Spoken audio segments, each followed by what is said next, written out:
Hello everyone, welcome back to the Indica Observer. 4 days ago, I made a video about Operation Sindoor when it first kicked off, and today I'm here to give you a detailed update on how things have unfolded.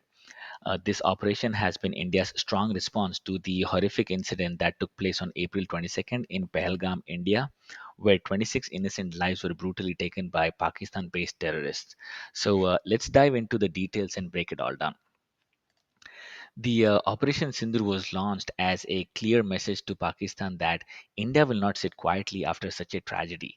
And on May 7th, Colonel Sophia Qureshi and Wing Commander Vyomika Singh held a press briefing explaining that this operation was a carefully measured strike targeting 9 terrorist training camps in Pakistan. The goal was simple, right? Take out the terrorists and nothing more. They made it clear that no Pakistani civilian areas or military sites were targeted, and they urged Pakistan not to retaliate. And this was not meant to escalate things. Rather, it was a focused move to hit only those responsible for the Pahalgam attack, which are the terrorists. But as expected, Pakistan didn't listen, right? They responded with heavy cross border shelling near the Poonch district in Jammu and Kashmir, close to a Gurudwara, which is a place of worship for Sikhs. This attack was one of the deadliest ceasefire violation we have seen, killing 15 civilians, including children. It was a heartbreaking loss, and it showed Pakistan's disregard for peace, targeting innocent people in response to India's strike on terrorists. Now, let's talk about the impact of Operation Sindoor, right? India's strike were precise and effective, taking over 100 terrorists, including some high value targets tied to major attacks like the IC 814 hijacking in 1999 and the Pulwama incident in 2019. Pakistan, which was feeling the heat, tried to hit back.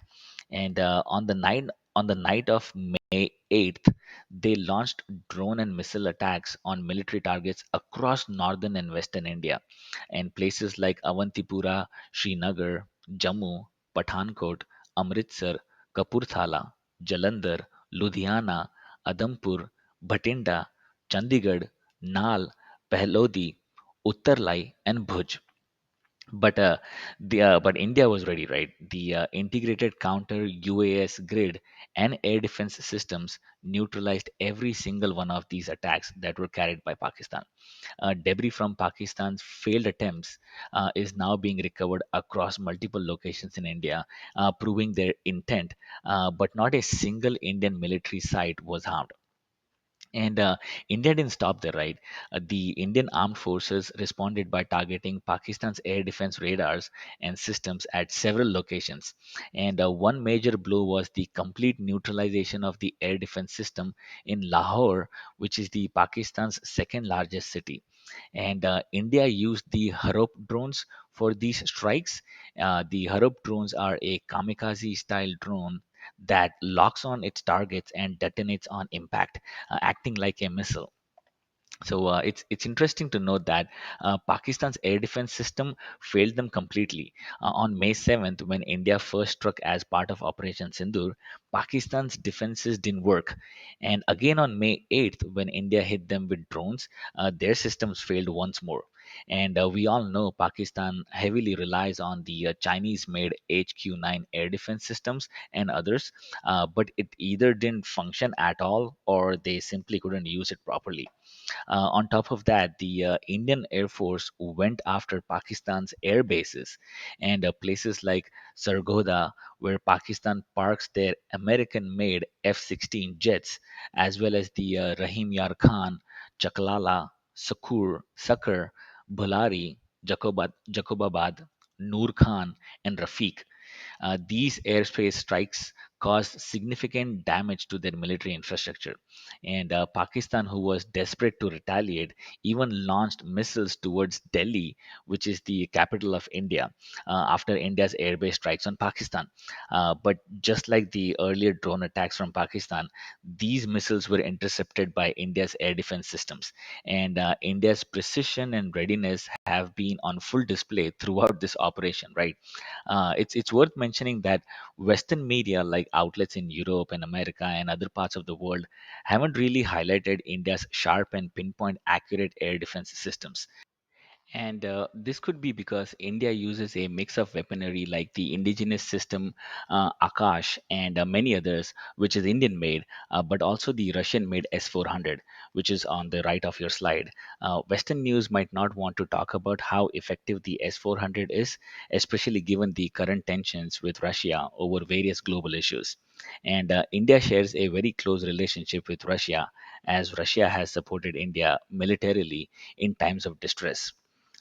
With all these escalations coming from Pakistan and none of their attacks causing any real damage, India kept the upper hand. Right, they struck terror camps, intercepted drones and missiles, and hit back hard at Pakistan's air bases. And finally, on May 10th, the Pakistani DGMO, which is the Director General of Military Operations, reached out to Indian DGMO, particularly begging for a stop to the firing and military actions. India, after receiving this call, agreed to a ceasefire, but within hours, the Pakistani broke the agreement. They started shelling along the line of control and the international border, and their drones crossed into Indian airspace, causing explosions and triggering security alerts in several border areas. And in response to this betrayal, India's Chief of Army Staff, General Upendra Dwivedi, authorized army commanders to take immediate counteractions against any breach of the understanding reached between the DGMOs on May 10th. India sent a strong hotline message to Pakistan, warning of serious consequences if they continued these violations. And among all this happening, right, an interesting detail came out.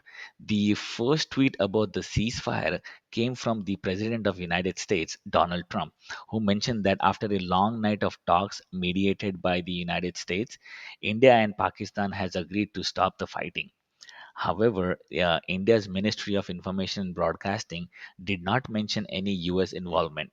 Instead, they clarified that the stoppage of firing was worked out directly between the two countries. And now India hasn't responded to Trump's tweet, which makes sense if you look at the history.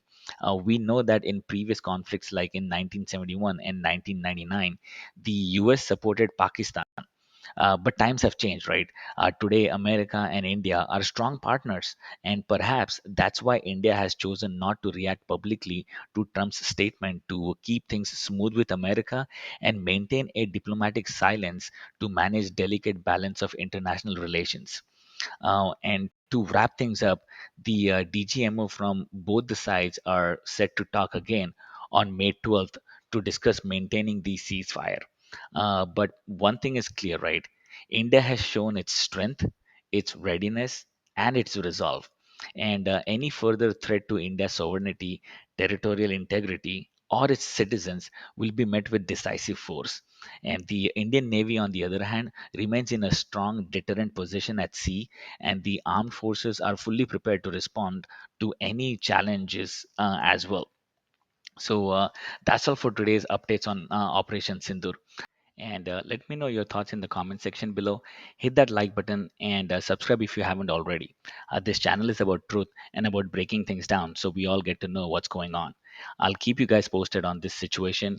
And until next time, stay informed, stay engaged, and keep observing. See you next time.